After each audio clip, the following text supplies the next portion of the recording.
Arek Surabaya, siapa nih yang belum tahu tentang salah satu kampung di Surabaya yang terkenal dengan berbagai macam olahan kuenya. Bahkan kuenya sudah sampai dikirim ke luar negeri loh. Yuk ikutin kita terus untuk tahu lebih dalam lagi tentang kampung ini.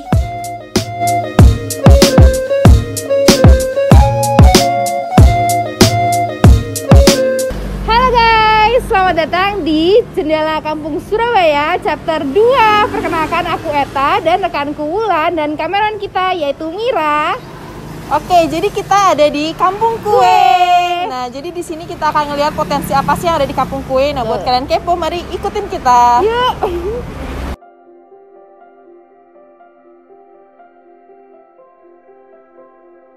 Saya Ibu Khairul Matudua, saya pendiri Kampung Kue Rungkut Lor. Oh, ini sebenarnya kampung itu sudah dari kapan ya, Bu ya? Kalau Kampung Kue ini digagas mulai tahun 2005. Waktu itu pendekatan-pendekatan, terus kemudian ngasih pelatihan-pelatihan, ya tidak formal lah, berkunjung ke rumah-rumah penduduk yang kira-kira mau nggak sih, jalan pikirnya dulu, ada nggak sih kegiatan yang bisa saya lakukan untuk bantuin ibu-ibu. Oh, jadi karena apa? Di sini gitu ya? Karena kalau pagi itu sudah kegiatannya tidak produktif, misalnya apa jagongan, ngerumpi kayak gitu. Terus lagi kalau siang itu sudah dikejar-kejar rentenir. Nah, di Rungkut Lor Gang 2 ini terkenal dengan istilah daerah kantong. Kantong artinya banyak keluarga miskinnya, banyak yang di PHK kayak gitu-gitulah. Kalau tempatnya agak kumuh kayak gitu. Nah, kemudian pikiran saya, ada nggak sih yang bisa saya lakukan untuk bantuin ibu-ibu. Dulu itu di Rungkut Lor Gang 2 itu kegiatan bapak-bapaknya itu lebih banyak ke kegiatan jahit-menjahit. Nah, itu terkenal sekali. Akhirnya kemudian aku ngomong sama ibu-ibu, ayo kita punya kegiatan yang cepat menghasilkan duit yang halal untuk makan dan nyaur utang. Apa Bu Irul, ayo kita bikin kegiatan jahit-menjahit. Kayak dulu itu loh, bapak-bapaknya itu bikin underwearnya bapak-bapak, celana kolor warna hitam, terus warna putih, beranya ibu-ibu yang ada talinya di belakang itu. Terus ibu-ibunya komplainnya begini, masa Bu Irul kita akan diajari yang bikin kayak gitu. Ini kan sudah zaman modern. Ya enggak apa-apa, nanti kita bikin yang lebih modern. Akhirnya apa? Kita bikin sulam pita di jilbab, ya di mukena, terus kemudian bikin tas sponbun, terus bikin ya namanya apa itu, manik-manik dari mutiara air tawar, bikin bros, kayak gitulah, sulam-sulam, hiasan-hiasan. Nah, ternyata dari situ secara resiko tidak terlalu beresiko, tapi kemudian kalau dikaitkan dengan dalam konteks cita-cita saya, ada kegiatan yang cepat menghasilkan duit yang halal untuk makan dan nyaur utang, gak cocok. Karena ibu-ibu ngomongnya gini, Bu Irul ini nggak laku tapi bisa kok ini dijual besok lagi kayak gitu. Akhirnya kemudian saya mencoba beralih ke pilihan yang kedua, yang pengamatan saya yang pada saat itu muncul adalah ada beberapa orang yang telah membuat kue di komplek ini, Rungkut Lor ini, tapi secara ekonomi keluarga tidak ada peningkatan yang signifikan. Apalagi dampaknya terhadap masyarakat sekitar itu nggak terasa. Kenapa kok bisa begitu? Karena pada saat itu ada semacam gapnya lebar banget. Karena apa? Ada dikotomi antara penduduk asli dan pendatang. Kamu pendatang, aku kan orang asli, kayak gitu-gitu. Nah, dari situ kemudian aku idenya adalah, wah ini keren kalau misalnya nanti dibikin satu kampung bikin kue semua gitu. Dampaknya pasti luar biasa gitu kan. Nah, akhirnya kemudian aku ngomong ke ibu-ibu, ada yang menerima, ada yang menolak gitu kan. Ya akhirnya kemudian karena ini adalah sebuah cita-cita, sebuah perubahan pasti membutuhkan tantangan, pasti ada tantangannya. Nah, dari situ akhirnya tetap kita ke tujuan awal, aku mikirnya pokoknya ini harus jadi kampung kue. Nah, kemudian baru tahun 2009 itu aku berani ngomong di luar bahwa kita loh punya kampung kue. Yang artinya ngomong di luar itu melalui media, tidak hanya media cetak aja, tapi sudah ke media online. Itu mulai di publish di media-media. Pertama dipublishnya di mana Bu? Dulu Instagram? di Jawa Pos. Oh, di Jawa Pos. pertama kali. Saya mengenal Instagram itu baru tahun 2000 berapa ya? 13 atau berapa gitu. Ya, Bu. Jadi tahun-tahun sebelumnya itu belum. Dan bahkan mempublishnya aku bikin yang namanya lembar informasi kayak gitu. Iya, iya. Kita clippingan-clippingan, terus Buat- kemudian clipping resep-resep, kita fotokopi, terus bawahnya itu aku tulisi kayak Ya, gitu. ya, ya. Terus Ibu, Nah, sampai itu kalau dulu kan hanya beberapa orang ya. Sekarang sudah ada 63 orang yang membuat kue. Jumlah kuenya lebih dari 70 item kue. jenis-jenis kuenya. Oh, oh. Nah dulu memang pasarnya menengah ke bawah, gitu kan, menengah ke bawah. Kemudian secara otomatis pokoknya dapat duit gitu kan, Yeah. menengah ke bawah. Nah akhirnya sekarang sudah merambah ke menengah ke atas, melayani pemerintah kota, dinas-dinas, hotel-hotel, itu kita sudah pusat-pusat oleh-oleh itu sudah kita layani. Nah selain itu perkembangannya, selain jangkauan pasarnya menengah ke atas juga terlayani, kita juga membuat kue yang kue kering, tidak hanya kue-kue basah. Nah di kue-kue basah sendiri kita sentuh dengan kue-kue yang agak modern. Iya. Ada pie, ada apa, risoles mayonnaise, terus kemudian ada pie susu, pie buah. Untuk kue keringnya kita punya almond crispy sebagai oleh-oleh khas Surabaya. Terus itu sudah ada di pesawat Citylink, sudah ada di pusat-pusat oleh-oleh juga, Hero Supermarket kayak gitu. Terus juga kita sempat untuk pasar Singapura dan Malaysia melalui Bank Indonesia.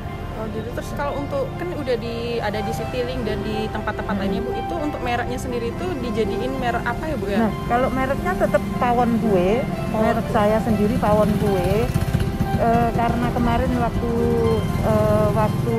terjadi pandemi, ini kan semua lockdown ya, penerbangan kan nggak ada. Secara otomatis untuk order di pesawat Citylink itu terhenti. Begitu juga untuk pasar yang Singapura dan Malaysia, itu kan nggak bisa, nggak ada traffic ini kan. Berarti berdampak sekali waktu Berdampak pandemi itu. sekali pada saat itu, sehingga saya bisa bertahan paling hanya 10%-nya.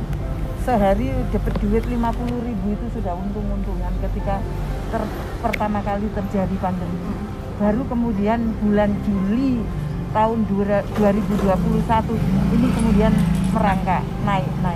Berarti sekarang sudah kembali Ya, membaik lagi. alhamdulillah, ini kemudian kita banyak dipesan oleh dinas-dinas, instansi gitu ya. Kita bisa transaksinya bisa luar biasa sekarang. Oke. Terus untuk selanjutnya kan Ibu yang mempelopori pembuatan kampung kue ini ya Bu ya. Terus Ibu tuh sebenarnya sebelumnya udah punya bakat buat kue atau Ibu juga Enggak, baru saya gitu? passionnya tidak ada di kue ya. Bagaimana membantu masyarakat dan bagaimana sebetulnya aku punya mesin ekonomi sendiri gitu. Sampai kemudian kok kenapa pilihannya kok kue gitu, apa passionku ada di situ? Enggak, karena memang aku itu tertariknya bagaimana ini persoalan harus diselesaikan. Ini ada perempuan yang tersubordinat gitu ya, bagaimana cara menyelesaikannya. Nah aku passionnya ada di mengumpulkan orang, kemudian bagaimana orang ini bisa dibuat lebih berdaya lagi. Nah karena temuanku itu adalah sumber daya yang ada itu adalah adanya beberapa orang yang membuat kue, toko bahan bakunya dekat, pasarnya juga dekat, daerah sini adalah daerah masyarakat yang masyarakat padat penduduk, yang kalau kita jualan apapun pasti laku. Iya. Beda lagi dengan perumahan ya kan, itu mungkin akan lama gitu. Nah dari situ akhirnya ya mau tidak mau, karena ini adalah potensi, ini adalah sumber daya yang bisa dikembangkan, aku akhirnya dari situ ngambil kegiatan merintis kampung kue, yang kemudian kok akhirnya bisa bikin kue. Iya, ternyata sebetulnya kita itu akan diajari oleh apa yang kita kerjakan. Iya. Jadi kita bisa belajar dari apa yang kita kerjakan, dari keseharian kita. Nah waktu itu ketika saya kerja di kerja sosial itu, saya banyak mengkliping resep-resep. Nah ternyata enggak tahu. Ternyata jualan pas kue. gitu, Iya. gitu, iya. Udah jalan ya. Tuhan sudah mengatur saya Iya. bahwa kamu nanti bidangnya di ini adalah kegiatan clipping makanan-makanan, dan juga temanku clippingnya api dikasih kartu kayak gitu. Ternyata udah Luar diatur. biasa, ternyata ada ini manfaatnya. Iya, terus udah selama ini kan Ibu udah ngelola kampung kue ini, biasanya kendala apa yang biasa Ibu hadapi? Kalau kendala yang dihadapi dulu awalnya ya ada menolak, ada yang menerima gitu kan. Kalau menurut aku biasa, jadi masyarakat itu pengennya melihat contoh konkret, Yang udah berhasil dulu ya, juga. contoh konkret, melihat hasil Iya. baru ikut-ikutan. Misalnya gini, ini kan jelas almond crispy sudah terbang kemana-mana, tapi orang-orang yang sadar masih belanja ke pasar kan gitu ya kan. Itu ibaratnya seperti itu. Terus untuk harga kisaran kue-kuenya Ibu tuh Kalau dari kue, berapa sampai berapa sih Bu?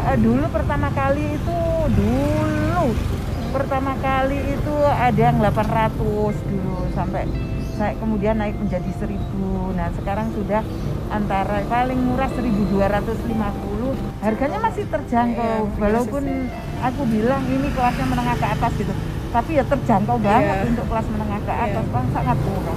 Di sini itu tempatnya pulaan kue itu loh, Iya. yang perlu aku Iya. tempat pulaan kue, jadi harganya tetap dibilang murah Iya, banget. terjangkau. Iya, benar.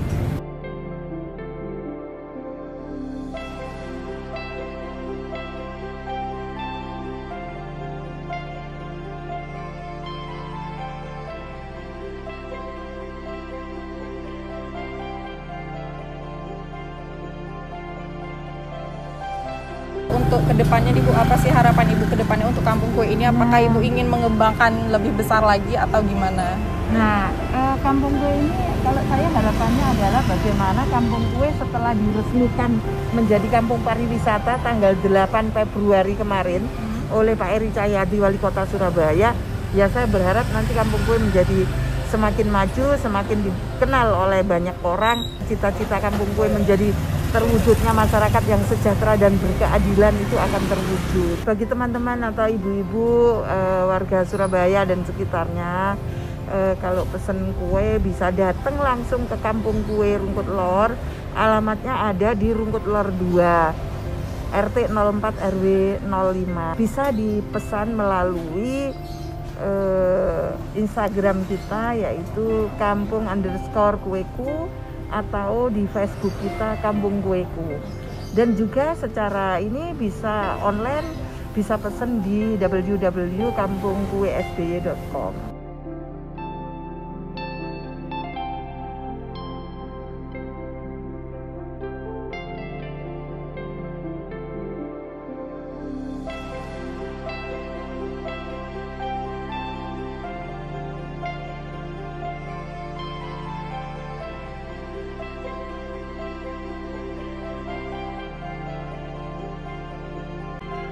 Nah itu dia guys, tadi perjalanan kita cari potensi yang ada di kampung kue. Tidak kalah menarik bukan? Ya benar banget nih, untuk kampung-kampung selanjutnya nggak kalah menarik lagi. Jadi jangan lupa saksikan terus Jendela Kampung Surabaya di chapter berikutnya. Bye-bye. Bye.